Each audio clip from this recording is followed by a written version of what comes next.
Alrighty, so I'm gonna call the Simsbury Planning Commission to order. For all those who can, please rise to say the Pledge of Allegiance.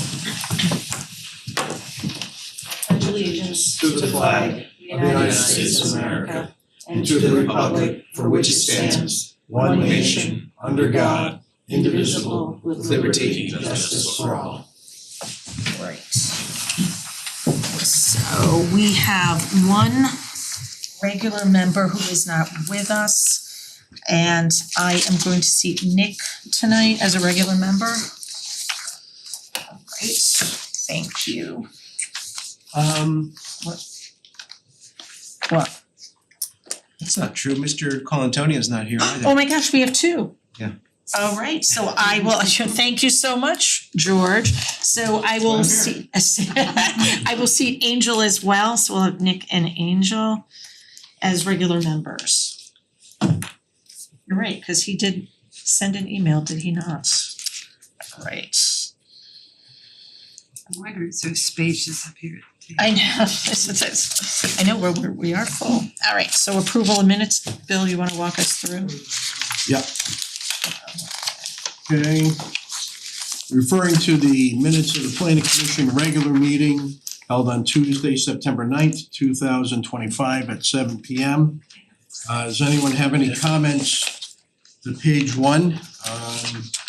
That would be lines 1 through 46. I didn't see anything. That's 9-9, right? Yeah. Okay. Yep. Oh, 9-9, I'm sorry. Yep. Page 2, lines 47 through 71. I didn't see anything either when I read. All right, I make a motion to accept the minutes as submitted. I'll second. All those in favor of approving the September 9th, 2025 regular minute meetings, please say aye. Aye. Any opposed? Any abstentions? The motion passes unanimously. Alright. I got all these extra stuff up here. Alright, so we have a referral from zoning commission. ZC 25-28, a text amendment application on behalf of Simsbury Square Enterprises to allow the conversion of structures to residential uses or new residential construction via special exemption review or by right in B1, B2, B3 zones. Madam Chair, so this is a text amendment application from a private citizen. We use, more often than not, you kind of get them from staff or the zoning commission, so call it a zoning petition. Simsbury Square Enterprises, Mr. Christensen is here tonight and is requesting a text amendment to allow the conversion of, for him specifically, to allow the conversion of a structure in a B2 zone on Hot Meadow Street. And the only way to do that is to have a text amendment that would apply to one or all of the B districts. So that's what you have in front of you today. And he'll tell, I think if you give him an opportunity to kind of tell his story and explain what those issues are in a second, I think it'll make sense to you. But so I'll do my best to just to summarize as well. So the applicant in this text amendment currently owns a residential, what was originally a residential structure. I think it's a 5, 6, 8 Hot Meadow. 548. 48 Hot Meadow. It's in the B2 zone. It was originally built as a residential structure, but over the years, it had been most recently used as commercial spaces. Lots of those kind of single family houses, 2-story houses on both kind of West Street and Hot Meadow had transitioned to law offices and doctor's offices and accounting and real estate offices over time. I think he'll explain that, there are challenges of that marketplace today and vacancies, and it may make better sense to convert back to residential. I think that's what he would argue. I would note that we allow this already in Simsbury, but only in our industrial zones. Both the I1 and the I2 permit explicitly, and that's the language, permit the conversion of buildings for residential uses, provided the structure was built prior to January 1st, 2001. A could not figure out exactly why there is a due date of January 1st. I don't know why that was. I tried to listen to the when that change went through. I couldn't really figure it out. But anyway, industrial zones allow the conversion of residential of buildings for residential uses, and they allow it by special exception. I think that is probably the easiest approach to take, and I'll talk a little bit about what those options were, what those additional options could be. So again, you do have broad POCD policy that can support and does support kind of activity like this. We obviously want to support housing choices in our housing opportunity areas, and all of Hot Meadow, including this parcel, is in the housing opportunity area. It's certainly a sustainable development practice, an existing structure as opposed to tearing it down or doing something like that.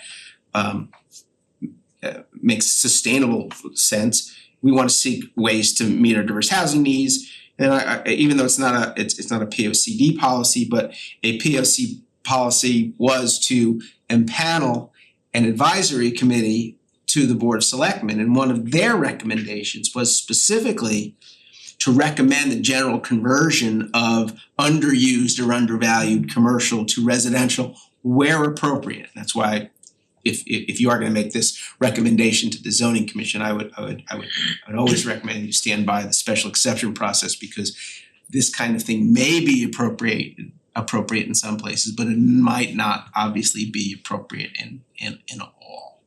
I'd like to ask a dumb question. Maybe I misunderstood, but I thought the legislature passed a law last year that allowed conversion of any commercial space to residential. So the governor vetoed that. If Oh, you that was recall, part of what he that was vetoed. House Okay, Bill Had that wrong, sorry. 5002. Yeah, something like that. Okay, So that was vetoed by the governor, but it was in there. It allowed residential in commercial. We don't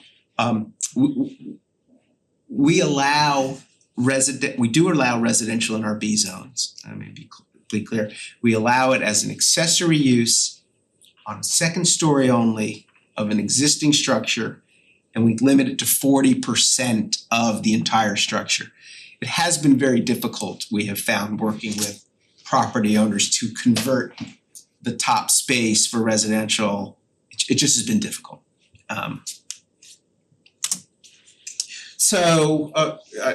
finish and I'll let Mr. Christian speak, but yeah, I mean, I think the primary option would, and I think would be most satisfactory to the applicant, would be to mimic the I zone language and allow that I zone language in your B1, 2, and 3 districts. That would be conversion of buildings for residential uses by special exception.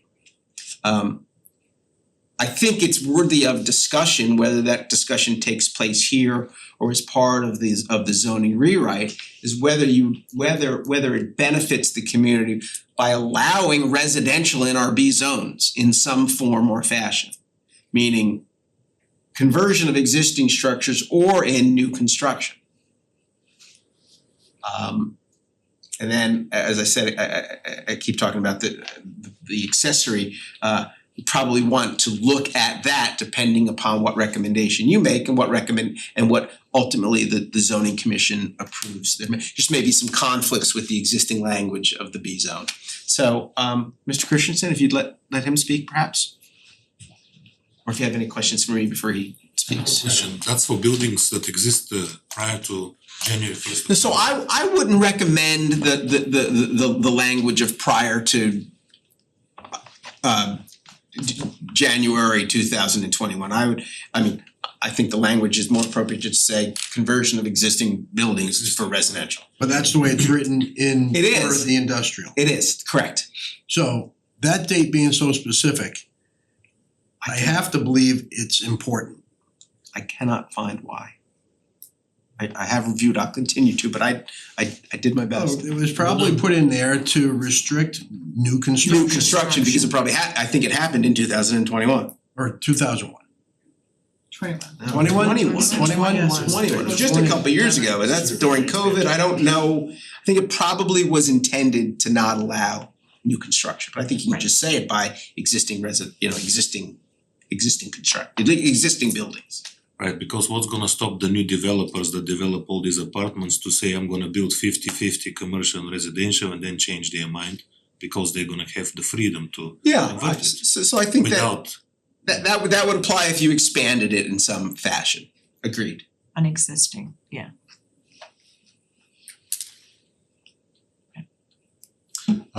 I don't have anything real formal. All I would say is that this the complex was all Ensign Bickford houses across the front at one point. My father-in-law, over the last 50 years, has purchased them, converted the first floors to businesses, the second floors to residential. This particular house he bought 30 years ago. It was residential 100% at that point. The property got added into the square as far as the coverages and things were concerned, and the house was turned into an office, and it was Sage Financial for the last 30 years. The principal in Sage passed away about a year ago. The business has since been consumed by another financial planner, moved to Avon. I've had zero luck trying to rent it as office space at this point. I keep hearing stories of hundreds of thousands of square feet of vacant office space in town. At this point, I could rent it in a heartbeat as a residence. The only thing that was done to it to convert it from a house to a residence was the kitchen was removed. That was from residence to office. The only thing that happened on the interior of the house was the kitchen was removed. Absolutely nothing else happened inside. The yard, we connected the rear parking area to the square for access. Other than that, the house is basically as it was 30 years ago. So to convert it back is simply a matter of putting a kitchen into it. We've looked at possibly doing a two-family. It gets cost prohibitive with sprinklers and everything else involved at this point. So we decided the best thing we could go for would be just go back to a single-family residence, which there's all kinds of call for.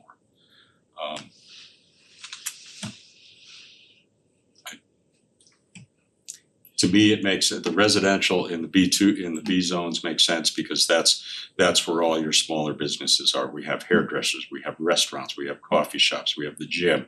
I mean, we have an incredible mix. We have about 40 commercial tenants in there. Acupuncturists, chiropractors, you name it. And so the residentials, a lot of the people come because there are all those things there that they can walk directly to. So I think it makes sense. Would this Questions? possibly fall under an affordable price range? All of our residentials are technically, in my opinion, affordable compared to everything else out there in the market. But it wouldn't be like a deed restricted type thing, George, no. No, Most people consider the price to be the issue for Yeah, no, affordability. I understand, but for the sake of counting, it generally has to be Yeah. deed restricted to count as a But true. could someone making 90% of the median afford it? That would be my question. Yeah, I mean, it's, Which might be for the It's- landlord. it's gonna be my thought is it's gonna be about $2,900 to $3,200 a month. It's a 3-bedroom, bath and a half. It's about 1,800 square feet. Close, market rate plus or minus. yeah. Okay. I don't have any questions, I think it makes sense. You know, the question that always comes to my mind with a text amendment is, where could this be employed elsewhere throughout the town? Not a question for you, Mr. Christensen, but George, can a text amendment be limited to a specific property? It cannot. We can try, It cannot. No, not by, It cannot. no, It's not if you're modifying a zone, it's a zone. it shall apply and it must apply to all zones. You can't have an individual condition for a specific piece of What else property. do we have B zones, George? So I'm gonna show, I was just about to show you. Hot Meadow, maybe out in West Simsbury, and then on. It should be in our, That's the in our interest. trustee. Yeah, I don't have. So there's only, so there's, But I know what you're saying, cause We have like three or yeah. four of them anyway, right? there's a quite a limitation on the on how many of these we have in town, so just bear with me here, let me take you for a little ride around town here. So north to south. Can you filter it, George? Just show the Bs? No, this is a static map. Oh, I thought you were gonna go to the GIS. No, this is just, I have a static map, it's easier to do it for you. Looking at. So top down is that A list of maps. Tractor Supply I don't think so. and then Farley Max or Farley's It's Pub up B1. here, both B1 and B2. A There's good section of the north part of Hot Meadow from essentially call it Antonio's up past up to the skating rink. Mhm. Right, so and then the new area that was rezoned to be up here, so east side of the street where you've got kind of inline stuff.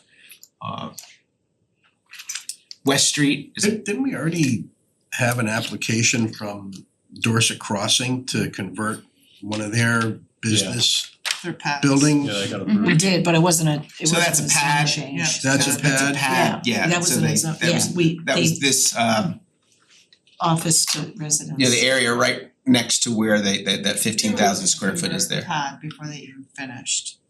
Yes, Rather, that's correct. Very different. So coming down West Street, the area kind of before you get to the high school is B.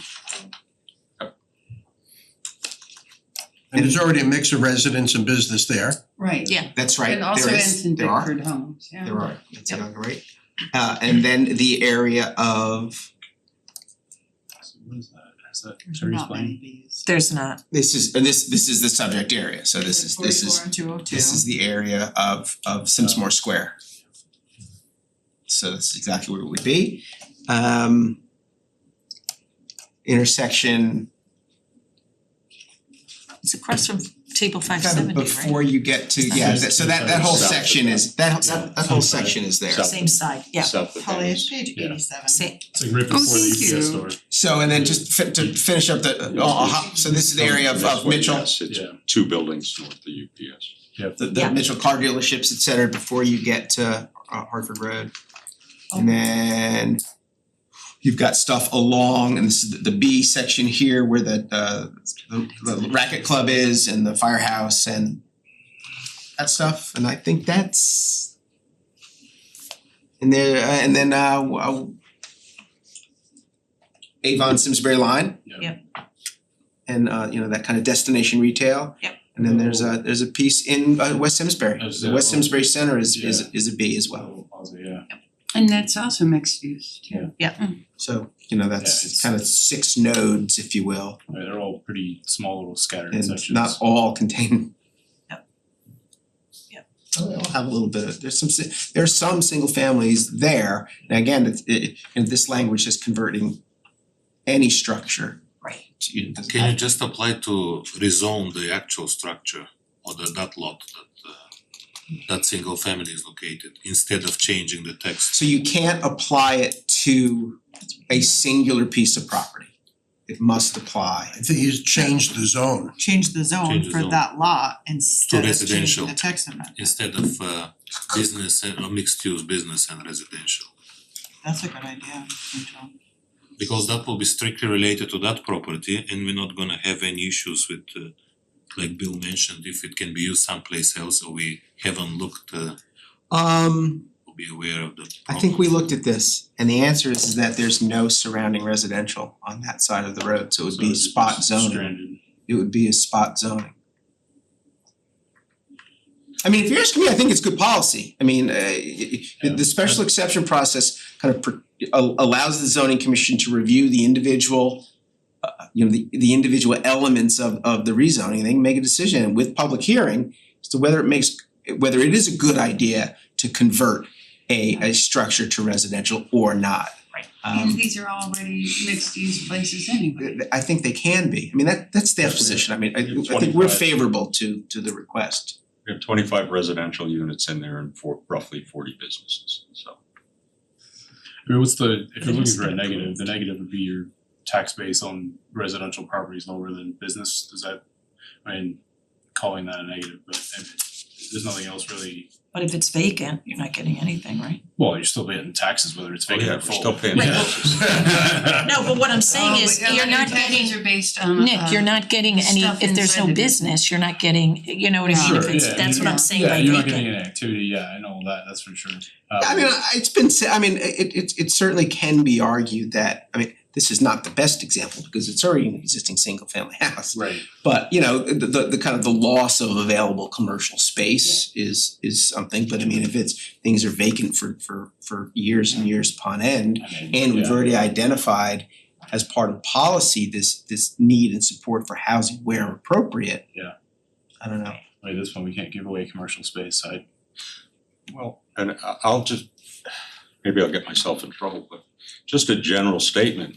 You keep asking a developer to build commercial space that there's no way they can rent. Yeah. And at some point, when do you stop asking them to build something you know they're never gonna rent or do anything with?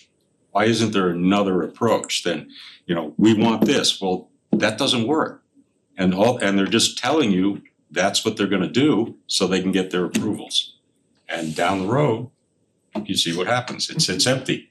Yeah. And they come back because they can't rent it. So why not figure out a way to make it work? Yeah. From the get-go, rather than be pissed off at them because they didn't do what you wanted them to. Sorry. We're not pissed off the concept, but because this is training the town, right? If you tell that you're gonna build 100 apartments and then you build 300, it's training the school, the system, everybody here, Oh, you I have to don't pay dis- taxes to I support don't those. disagree with that. I'm just So saying, it's if all you- like a big picture in there. if you tell them the only way they can do that is to build a commercial part of it. Yeah. And they go into it knowing full well they're not, A, not gonna build it, or B, they're not gonna be able to do anything with it, and they're gonna come back later and tell you, can't rent it. Yeah. And why not just approach it a different way from the start? I think too many of those pads were created or those restrictions were created before the current situation of Housing. commercial housing, cause I've been part of the charrettes before joining the planning commission. That's what everyone wanted was mixed use. They wanted Blueback Square, of course. In no way, shape or form did the pad actually deliver on that promise, even if they could have rented it out. But this is mixed use and it is working. We've been full since 2009. And it's an existing structure, which Yeah. it's a bit different. at the end of the day, to George's point, it's only gonna be approved by exception anyway, so it's not like Right. we're, opening the floodgates proverbially to, every business zone being flipped to the residential. I mean, it's all gonna go through and it'll be approved or not approved by zoning, so. This one's got a lot of other, hits a lot of the criteria on public busway. Oh, yeah, yeah, It it's is right there. probably more walkable than, The trail God comes right knows. into the square. It's yeah, you got the trail there. probably the most walkable part of town.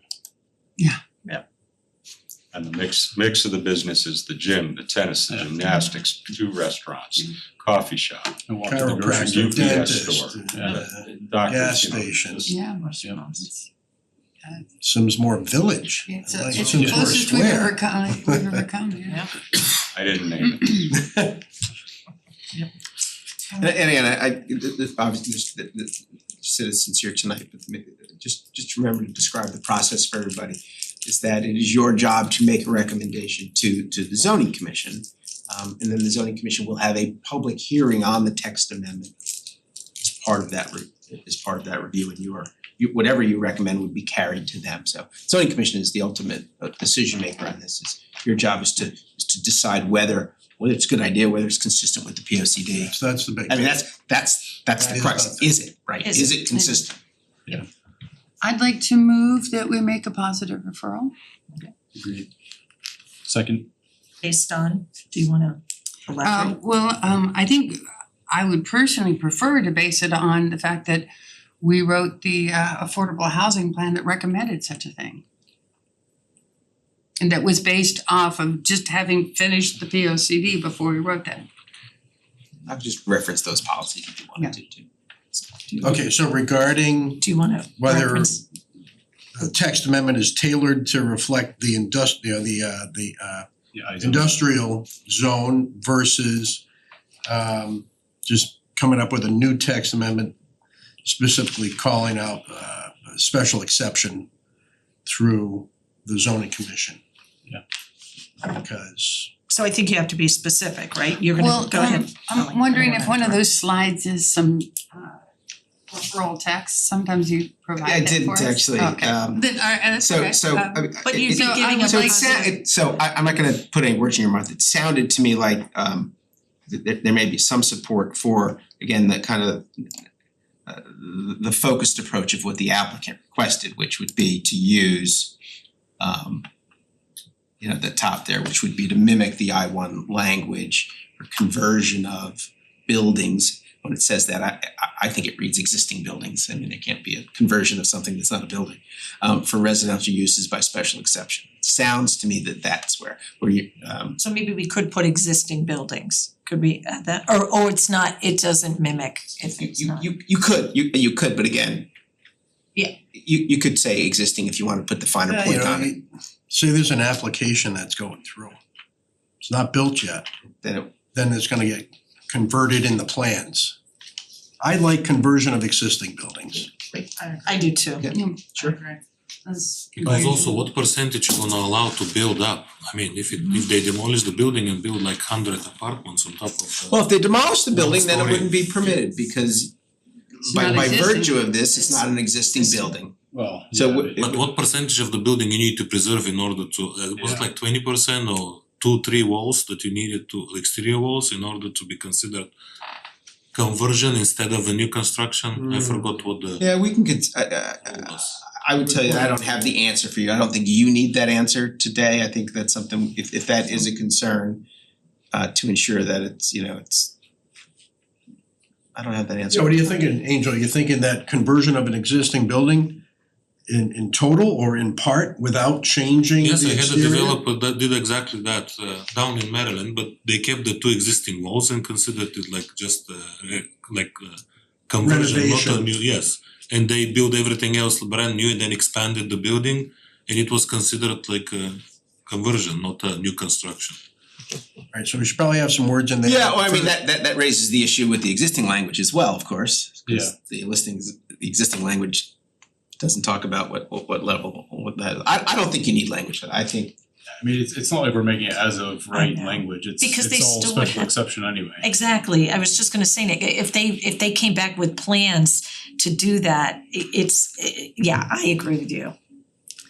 I'm not trying to be ready critical, be just more trying to- specific. Not gonna happen. Yeah, but it would that, because it's a Not happening with good this point, but if it's exception, if that was the plan they came with, they would have to lay that out. So I think Holly's got some language. Go ahead. Well, I was gonna say, I move that we make a positive referral for the ZC 25-20 text amendment to allow the conversion of structures to residential uses or new residential construction. No, No, nope. Wait, sorry, you don't wanna. I didn't. we want That- we go wanna ahead, have yeah, the yeah. conversion of existing things. The conversion of existing structures to residential uses via special exception review in B1, B2, B3 zones, Perfect. utilizing the identical language without the date exclusion for the I1 No, zones. we're gonna drop No, that. I think you just stop after. You don't need to add B1, that. You've said it B2, already. B3. Okay. You read it. Yeah. Alright. Good job. Everything minus the That last makes sentence. sense to whoever's Yeah. taking notes, okay? I I apologize for the, Recording No, it too, George? yes, sir. Yes. whoever's taking notes, I apologize. Alright, Alright. I'll second that motion. I think Unless it was Nick already did, okay. Yep, Nick seconded. So is there any further discussion? Alright, so all those in favor of the positive referral to the zoning commission, please say aye. Any opposed? Any abstentions? Alright, the motion passes unanimously. Thank you. Thank you for coming in. Thank you for having us. George, you know if that's already queued up for the zoning commission to review or if that's November 17th. November 17th? Okay. Now we're moving to general commission business and the preliminary summary of the Terrafil implementation plan. So we had such a good night 2 weeks ago in Terrafil. I think and many of the Yeah. commissioners were there and we had an active citizen participation where we asked citizens to show their preferences on the implementation and action items. I did bring the boards, but just for show tonight. So we gave each of the citizens or participants 10 stars, and we asked them to place those 10 stars on the action items that they thought was most important to them. So tonight I'm just gonna give you just a quick summary of those of what the citizens said, and then what we'll do is we will write up and revise the implementation section for you into high, medium, and low, like you'll see tonight, and we'll make it a formal document. We'll ask that perhaps you might wanna send that recommendation of implementation stuff on to the Board of Selectmen. And it'll be part of the Terrafil neighborhood plan. So let's talk about the high priority items that the citizens identified. And these are recommendations that received 20 stars or more. Before I say anything else, Brittany did all this. I didn't do this. So full credit to Brittany. She just got family stuff tonight. She compiled all this and has done the work. So 21 stars to the action item that said execute a regular schedule to clean and maintain what we call amenities within the public realm. Really, this is about streets and overgrown areas of right-of-way owned by the town or by the state that, can become neglected in terms of maintenance. So kind of the look of the streets and the look of the verges and the right-of-way and those kinds of things. 21 stars. 27 stars. No item got more than 27 stars. And that was a prioritization to provide the public and the citizens to provide and improve public access points to the Farmington River. Obviously, that was a big theme of the planning process. And that got the most stars. Just short of that was coordinate with DOT to improve intersection and crosswalk safety in the village. And that is a theme that, this particular item got 24, but there were a couple other ones that got 8 and 10 that are all related to street safety, crossing, intersections, traffic calming, all those kinds of things. So traffic was really a big, quite a big and important issue to the neighborhood. Which makes sense since so many people walk to school. Yeah, this Probably more than any other school we've got. I would followed think. right on crosswalk safety. Folks immediately also put their stars on implement traffic calming measures in the village to kind of slow unsafe stops and speeding and cut throughs and all those different kinds of things. 21 stars to support local business. There's some local businesses in Terrafil that are quite successful. How do we go about supporting them? And that included, connecting those businesses to the broader, Simsbury business community of the Chamber and Main Street in EDC, and making sure that those folks had the same relationships that a business on Hop Meadow Street might have.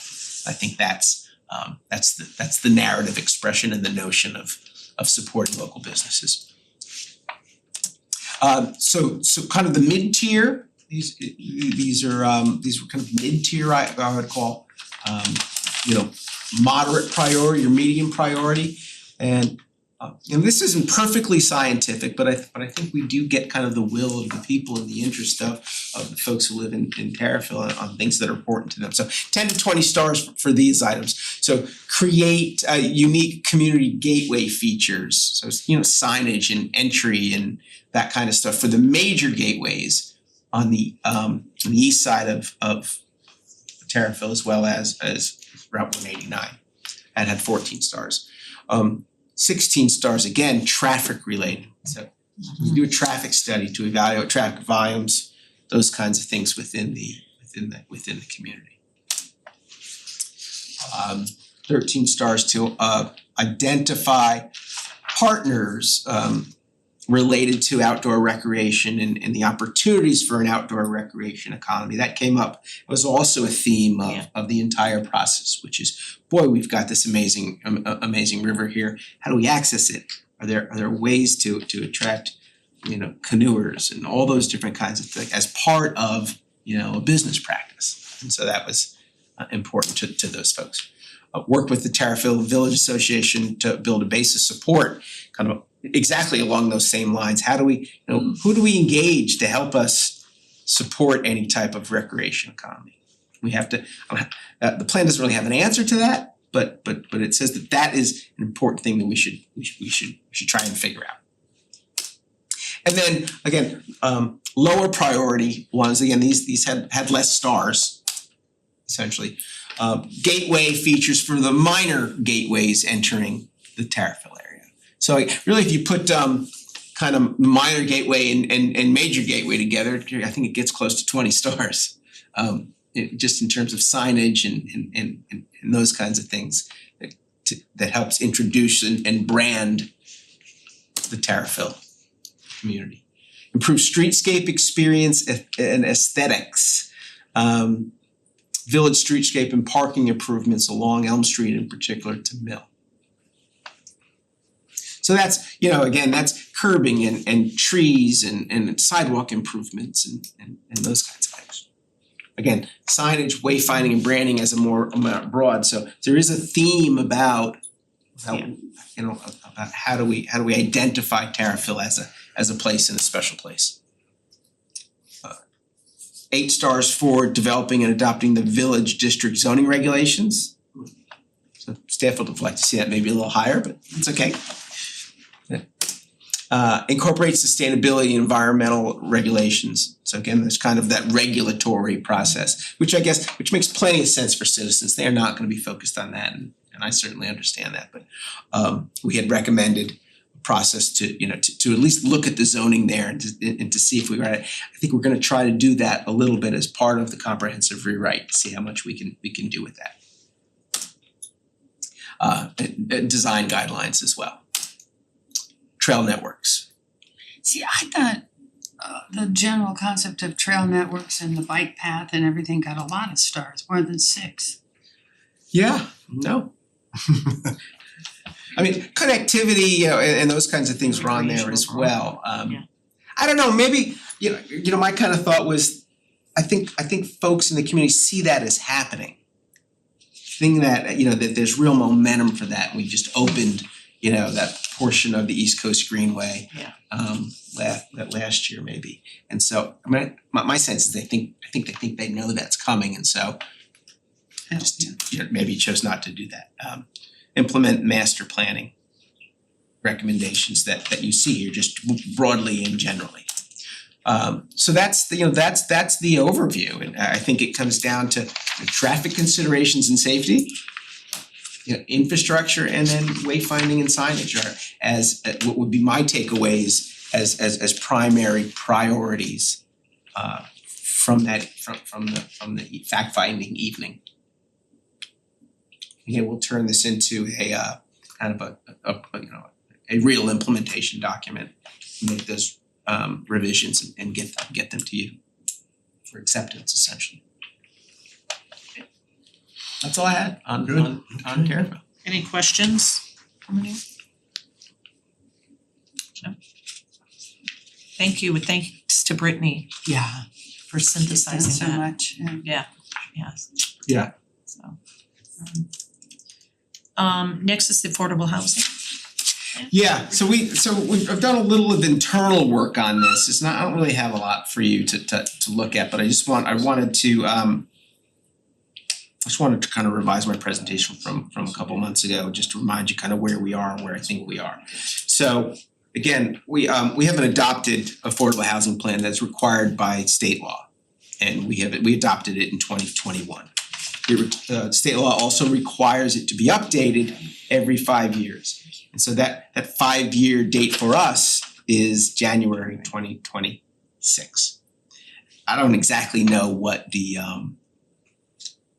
ramifications are for not having it done in time. There are still towns across the state who didn't do the original one in 2021, but I don't plan on being in that case. But the law really has a specific direction. It says the affordable housing plan shall show how the town will increase affordable units. I mean, that's the goal. And it's gotta be, as I said, updated every 5 years.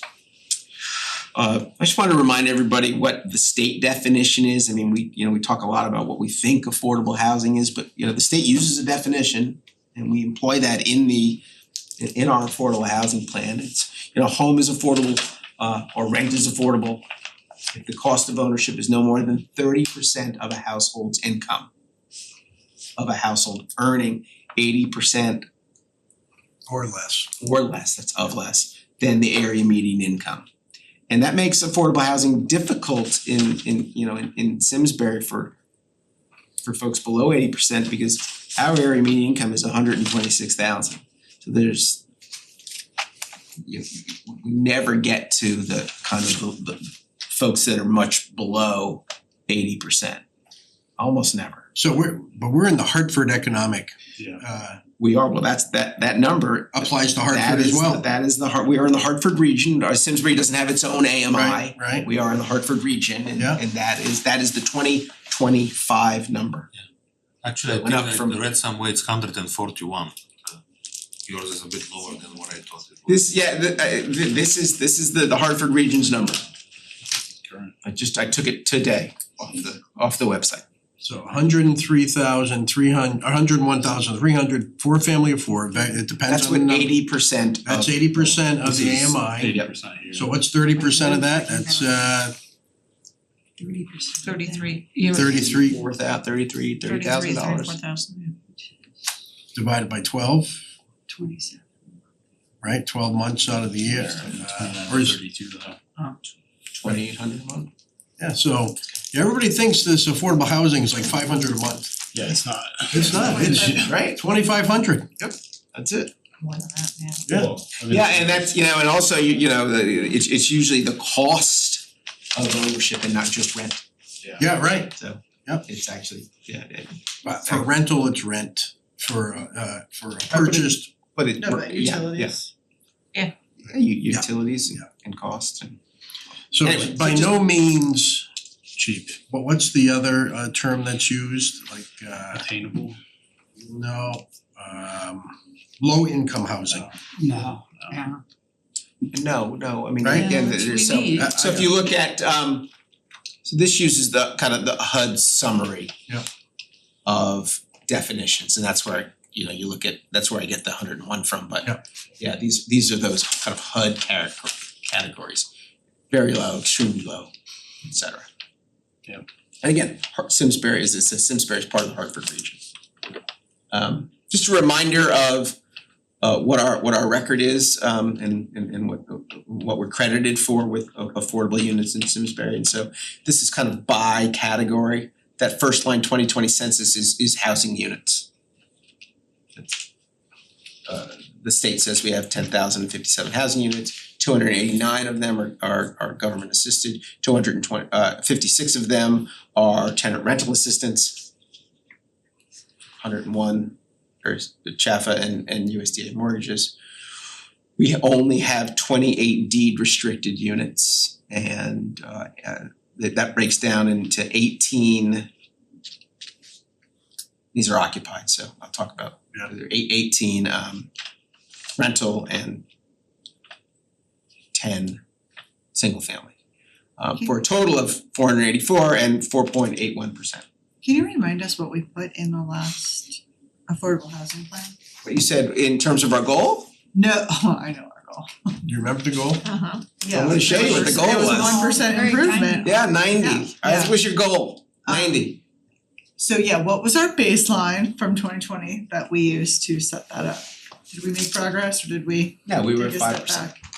So we've Or regressed. 4.8 in 2020. We've always been around. We've gone between like Yeah. 4.4 or 5.1. We were criticized over For the for 90. for setting the bar so low. I know. you know, and I Well, think so let me show you, so your actual constructed and occupied units since 2021 are 4, not 90. So we need to talk about how to Units do approved, that. that's So there are units that are approved but not occupied. we get to count those. But you don't get to count them yet, no, you do not. You have to be occupied. I know. Well, They'd you've be also built a whole occupied by bunch of 12/31. So you've got, we got units which drop the percentage too. there's like 13 at Vessel and 7 at Dorset Crossing or something like that. 11, 16 and 11. So anyway. So I did wanna remind you that these were the action steps from 2021. There were Adopt no inclusionary affordable zoning and new requirements developments. preliminary? So the point of that bullet point is that No, it wasn't. haven't It had- was a couple of years ago. we haven't had a lot of development in Simsbury Center, but we do have the luminary apartments, which developers here, it's a fabulous project. Cause it was pitched to us originally. But there was no requirement for affordable units in that project. Zoning dropped the ball Well, on I think that. the developer has These are rentals in Luminaire. they were rendered 175. I don't remember that was zoning. It was called something else originally. It's zoning, because when they pitched It's it to us that called- it might be a purchasable thing, What was it called? 8 years ago, it had Barbara affordable, Yeah. Went through the affordable. process as Barbara Cove, if I remember correctly. I don't remember that. So I've got the the other document, steps, I let me can just show finish you. on your steps, just so you're Original. adopt an inclusionary zoning Luminary requirement, was recent. which we said in 21, but in 2025, we approved, the zoning commission adopted that requirement. And we missed 5 years of development, frankly, it would have been helpful, we probably could have added towards that 90 during that time period. But we said that we would participate in the small cities program from rehab of existing structures. That's a great program. I'm not sure why it was in the affordable housing plan. It doesn't really get you, I mean, it helps homeowners rehab structures, but it doesn't get to the definitive deed restricted requirement. But it is helpful to homeowners, to lower income homeowners for sure, but it doesn't really add to your affordable numbers. There was a section in the affordable housing plan about encouraging or working with the housing authority to expand. That hasn't happened over the past 5 years. There's also a specific step to permit 2-family homes in appropriate residential zones. Now, the zoning commission did adopt the R8 zone last summer, and that would allow duplex units or attached units again, but there's no requirement for them to have been affordable. I So thought again, the I think housing it's, authority was talking to the town though about something. yeah, I don't Right. think I'm prepared to talk about Yeah. that in public. Yeah. And is there any way luminary apartments could do affordable housing? I think there has been some consideration of it. That would be You great. have to ask Mr. Nelson directly. Can I I mean, again, that was pitched when I first joined Yeah, I here. don't remember. So Mr. Nelson is here, I've got the he might just wanna documents just that show add it. to Go enlighten ahead. us. Go ahead. I'd be happy to just give you guys an update. Okay. We are under construction. When we did come in, we said we wanted to do some affordable, if we could make that work, and we wanted the state's participation and we wanted the town's participation. And we would participate as well. And I'm happy to tell you that we've committed to do this. We're working with the state. We're using a new program the state created called Build for Connecticut. And they give us, or they lend us, some very low interest money for the units we commit to. So we'll be adding 20%, which is 37 units to that unit count within over the next 2 years as they're occupied. The town, this is something for you to consider as you think about what can we do. One of the things that will help the most is some type of a tax abatement on the affordable units, because Now, those affordable units actually lose us money, so we don't want to build them. We feel committed to, but we're losing money, so you really shouldn't be able to tax us as if it were a normal unit where those units are paying $6,000 a year or more. Actually, each one of these bigger communities is bringing $1 million into the tax roll, and there's a very limited number of children, far lower than single-family residential. So these larger communities are really a windfall on the tax side. But if we're putting affordable in there, we're not gonna wanna do that. On the other hand, if we use Build for Connecticut and we get a tax abatement where it's maybe half the normal tax rate, then developers like myself are gonna want to do affordable because it's a win for everybody. It's a win for us, win for the town, and a win for the state. So that's my pitch. So you're adding the affordable units that you wanna are in addition to, Yeah. they're part of what was the overall number, Our commitment to the town was to try to make this work in a way financially we could make it work. And they trusted us and we are moving forward with that. And 20% of the existing approved unit count will be affordable. There will be some 1-bedroom, some 2-bedroom, and some 3-bedroom. And they'll be affordable per the 80 statute we were looking at, Per 8-30G? statute at 80% of median income. For what time period? There's a caveat that we wanna talk about. The time period is as long as we use that low interest money, 2% money, which we're not gonna wanna get rid of, we're gonna wanna keep that. So that means those units will stay there. On the other hand, we could refinance and take that condition off after 6 years. I would like to work with the town, and this is some side conversations, that we'll make that commitment far longer if they'll commit to a reduced tax rate on those units. So as a policy, affordable should not be taxed based on how much it costs to build it. And it shouldn't be taxed based on how much you could sell the community for. It should be taxed on the income. Does the income support a profitable business? So that's just a thing, but we're hoping we can get an agreement that we can keep a 15 or 20-year commitment on those units. The only thing I would add to that is I do think is, you know, once we get into this a little bit, I do think looking at the financial side and if there are, you know, recommendations the affordable housing plan can make on the financial side is probably a good thing to have a conversation about. Which we really didn't address that in the 21 plan.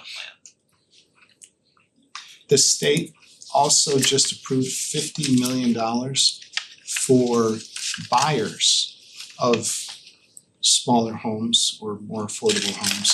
And they're working through the details on how they're gonna do that. In some cases, it's gonna be a direct assistance on a deposit or to buy down the purchase price. I don't know how they're gonna keep that in the deed, but they're committed to do something like Build for Connecticut for buyers of affordable homes. And at the rates we were talking about, $100,000 for 80% of median income, that's like a $400,000 purchase price. So if the state can help buy that down, or if the state can help by lending money to those buyers at a lower percentage, lower interest rate, they're serious about it and they're gonna do that. And they have some very lofty goals. I know they just hired a person that's gonna be very, very good to help try to implement some of these programs. So Simsbury can kind of stay connected to what's going on there. So you had the specific action steps and then you had essentially a table that showed responsible party, I'm not expecting you to read this, but priority level and target completion date. And again, I just put the stars up to the ones that have been accomplished. They were all really accomplished in the last year. That was inclusionary zoning and the 2-family housing, and then the creation of the housing advisory committee, what we call SHPAC. that made recommendations to the Board of Selectmen. So you do have, I'm not gonna wear you out with this, but you do have obviously housing goals and policies that are contained in the P O C D. We should look at all those a little bit more closely when we have conversations about this, and I intend that, that's what we'll do to see how these can apply to, whether it's kind of a back and forth between housing policy and goals that are contained in the P O C D and the affordable. There is a little bit of overlap. We just wanna make sure we're overlapping the right ones. And then I did wanna remind you of the specific Simsbury Housing Policy Advisory recommendations. They made 9 recommendations. That document does exist if you wanted. I'm happy to put that document in your Dropbox if you wanted to look at it, I can do that. But it did some of these are financial in nature. So recommendation was to establish a housing fund to finance the creation of low income and requires developers as part of probably a fee in lieu to contribute that funding as part of the inclusionary zoning compliance. So we adopted the inclusionary zoning requirement, which is 10% of units of any project over 10 units would have to participate. We did not many inclusionary zoning laws also have a fee in lieu of. So instead of doing the units, there's a fee in lieu of number that they put into a housing fund. We didn't include that as part of this change because right now we don't have a place to put it. We don't have a fund set up. We don't have there's a little bit of a disconnect. So that could be how that could be used again, which would be really the creation, funding a housing fund to do so. SHPAC recommended whether there are town-owned properties, although I know this can be fairly controversial discussion, but this was the recommendation. Are there town-owned properties that would make sense for development, including the development of affordable housing? SHPAC recommended that the town consider, again, these recommendations are recommendations that went straight to the Board of Selectmen, so that they obviously don't necessarily apply to the zoning commission or the planning commission necessarily, but recommendation to offer strategic shorter term property tax abatements for owners of rental property to incentivize rent and income restrictions, which is a little bit different than deed restrictions, but some sort of program that landlords would participate with restrictions. Strengthen the town's relationship with the housing authority. Consider the financial incentives for affordable housing or income limitations directly related to accessory dwelling units. So if somebody wanted to do an accessory dwelling unit, you could restrict it and have it be affordable. Is the housing authority like a private entity? Is that not part of the town? So it's not, it's an independent entity where the town has participation on its board. Okay. They have their own executive director, their own board of directors. If we, for the ADUs, would that count as an affordable housing unit? If And it was is it- deed restricted. Okay. And then an ADU, that would be the house and then the ADU, so it's 2 units, one's affordable, one's not. Yeah, that could be a program, sure. Sure.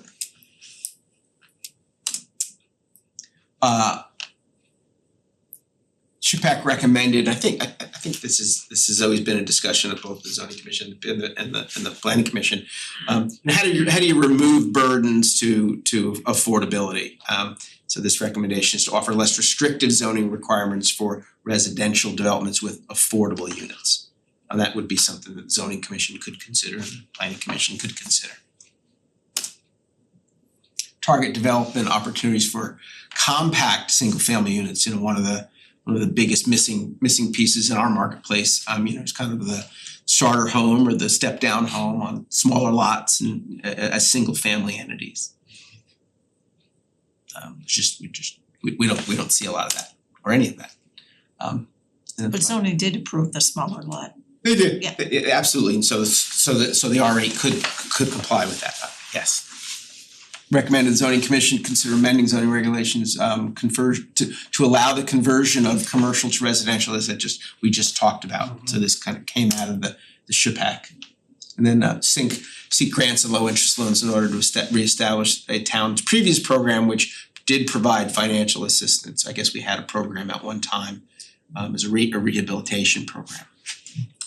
These are not strictly for affordable, 8-30G type affordable houses. So it was not. It was that committee was a broader housing committee, and although a lot of the discussion was about the strict definition of affordable, they also were more broadly conceived as making housing more affordable. Right. Than it is as yes.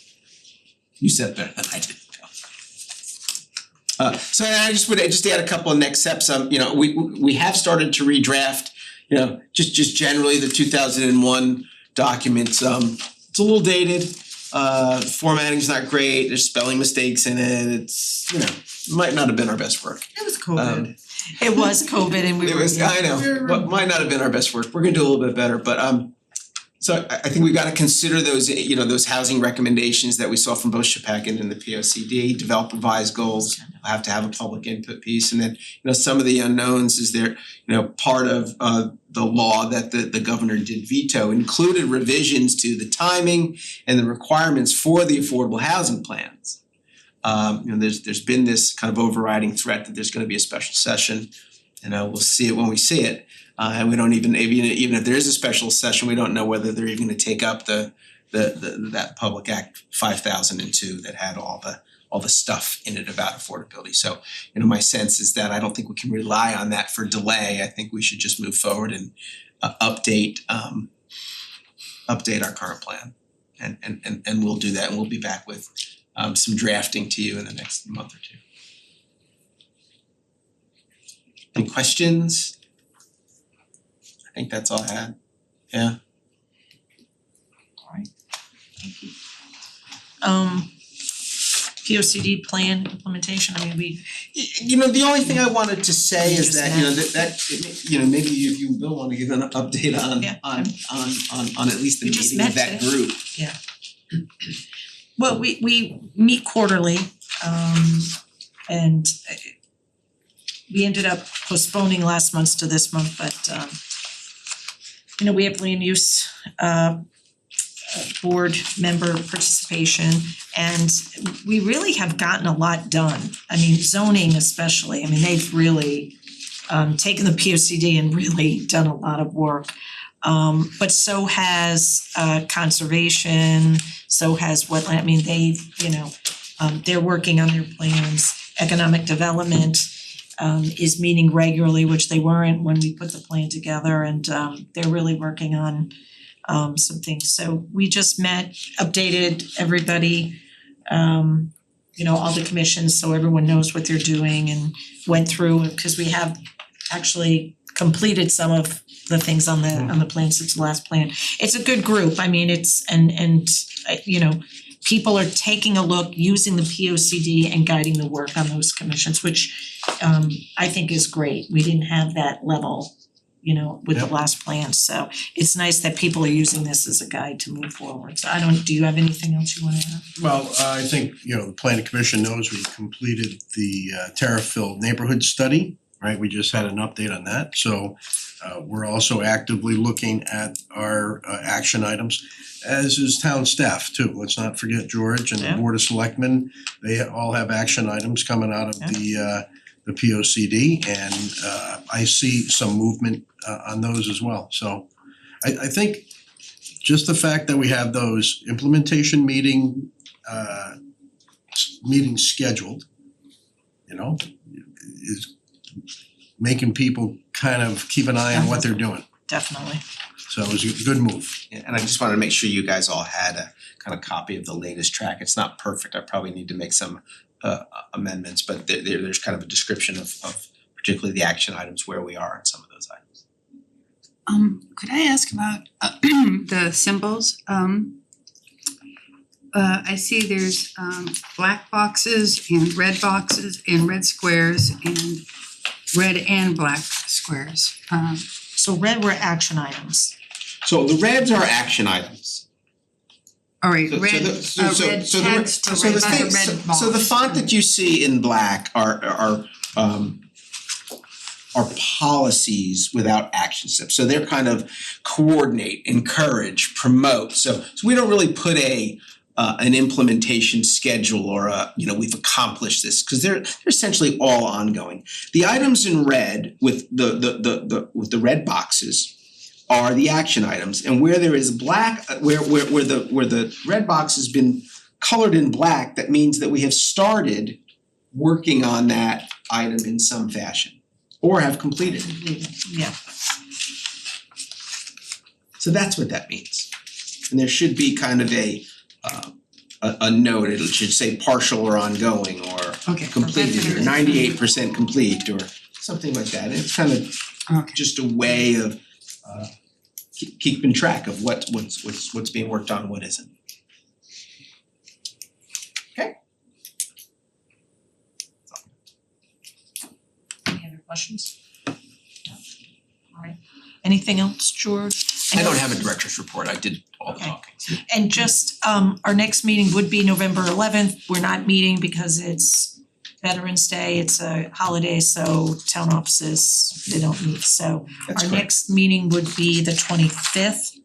Right, George, that's Well, that's the Tuesday of Thanksgiving. Thanksgiving week, so Thanks. um It is scheduled, it is on the Yep. calendar. The 25th. so just to alert people, our next Yeah. meeting will be, alright. So we'll meet that day, most likely. That's the plan unless everybody emails me and says I'm traveling for Thanksgiving and we can't have a meeting, so.